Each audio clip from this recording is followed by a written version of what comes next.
Kalau kita lagi dapat masalah, sekarang kita beramal. Berarti amal kita sekarang ini bisa dipakai untuk masalah kita yang berikutnya.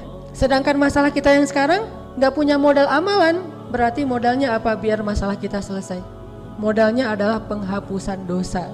Kalau dosa kita udah dihapuskan, baru masalahnya selesai.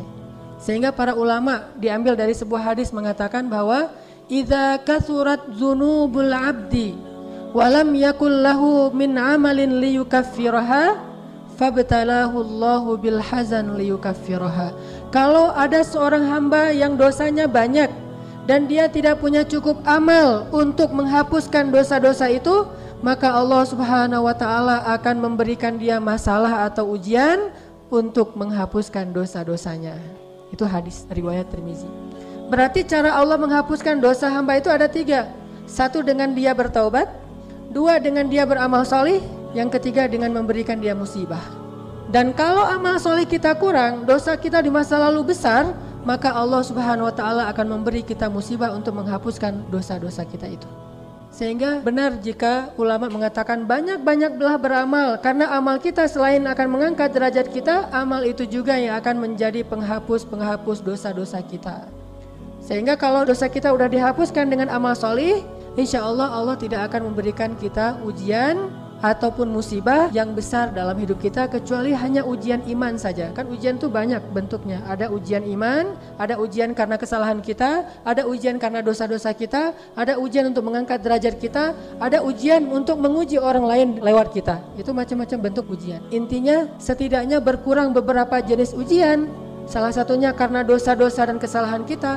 Soalnya dosa kita sudah dihapus dengan amal soleh kita. Intinya kita selalu butuh amal soleh itu. Jadi jangan tunggu pas kita lagi banyak masalah baru beramal. Pas lagi susah baru rajin tahajud.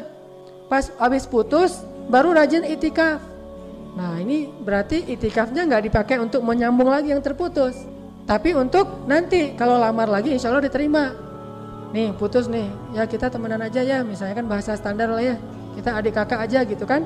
Putus kan hancur tuh, lagi breaking heart, lagi hancur-hancurnya hatinya tuh. Obatnya di mana? Kalau dia obatnya datang ke tempat-tempat hiburan, paling dia akan hilang masalah sebentar, pulang dari situ muncul lagi masalahnya.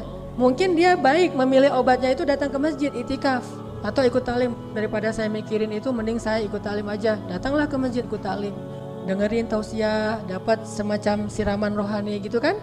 Itu kan amal soleh, berpahala gak tuh? Berpahala, tetapi amal soleh yang dia lakukan itu bukan untuk menyelesaikan masalah dia yang sekarang, tapi masalah dia yang akan datang.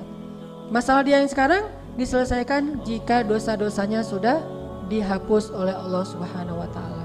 Makanya jangan tunggu susah baru beramal, tapi justru ketika kita senang kita beramal, nanti amalan kita ketika senang itu dipakai ketika kita susah. Apa kata Allah di Al-Qur'an? Fadhkuruni azkurkum. Ingatlah aku akan ingat kalian. Artinya apa? Kata ulama tafsir, ingatlah aku ketika kalian senang, nanti aku akan ingat kalian ketika kalian susah.